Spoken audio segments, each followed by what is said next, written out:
Estan censurant revistes, sí, però és que està claríssim per què. Llengua nacional, per exemple.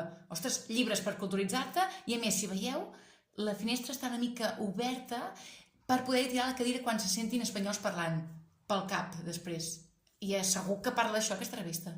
El temps, claríssim. Operació estètica per poder fugir de la policia després d'haver cremat contenidors a Urquinaona. Camacuc, claríssim. Ja hi ha un pneumàtic aquí per poder-lo cremar després. També veiem aquesta persona que està tocant l'ukelele, que ja se sap per la cara que fa de català que està cantant la Santa Espina o els Segadors. A més, l'altre que està fent bombolles, que ja és per despistar a la policia quan volem votar un 1 d'octubre. És que ho veig claríssim jo. Enderroc, canten en català, no?